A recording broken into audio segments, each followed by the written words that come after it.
जब ब्रह्मा और विष्णु का अभिमान चूर हुआ, तब प्रकट हुए महादेव और बताया ऐसा रहस्य जिससे खुल गया सृष्टि का सबसे बड़ा सत्य। नंदिकेश्वर बोले, जब ब्रह्मा और विष्णु का अहंकार टूट गया तो वे दोनों हाथ जोड़कर भगवान शिव के सामने विनम्र होकर खड़े हो गए। उन्होंने महादेव को साक्षात प्रकट रूप में देखा और अत्यंत भक्ति से उनका पूजन किया।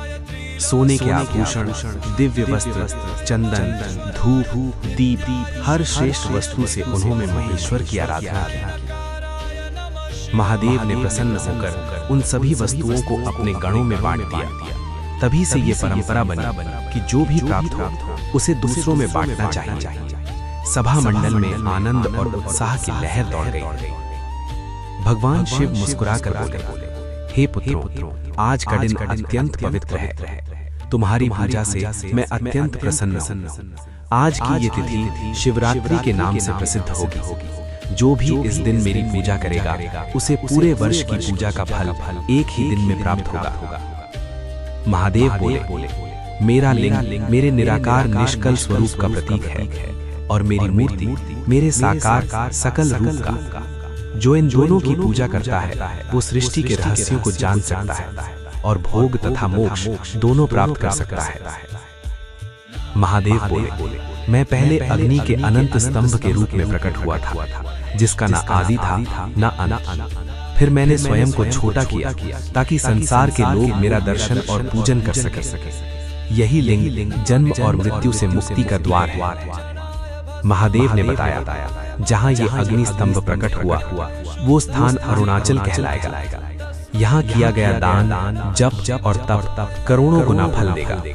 ये स्थान सभी तीर्थों में श्रेष्ठ होगा और यहाँ निवास करने से मोक्ष प्राप्त होगा। महादेव बोले, जो इस लिंग की पूजा करेगा उसे 5 प्रकार की मुक्ति प्राप्त होगी: सालोक्य, सामीप्य, सारूप्य, सायुज्य और साष्टी। नंदिकेश्वर बोले, महादेव ने अपनी दिव्य शक्ति से युद्ध में मरे हुए सभी सैनिकों को जीवित कर दिया। फिर ब्रह्मा और विष्णु से बोले, तुम्हारा जो अभिमान था उसे तोड़ने के लिए ही मैं प्रकट हुआ।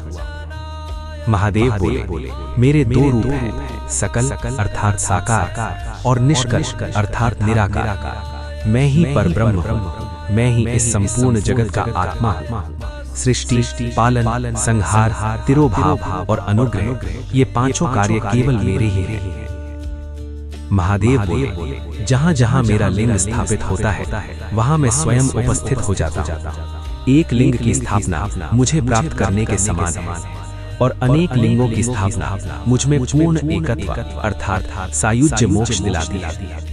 इसलिए लिंग पूजा ही सर्वोच्च है, क्योंकि वही सीधे मुझे प्राप्त कराती है। जो मेरे लिंग का दर्शन, स्पर्श और ध्यान करता है वो जन्म और मृत्यु के बंधन से मुक्त हो जाता है।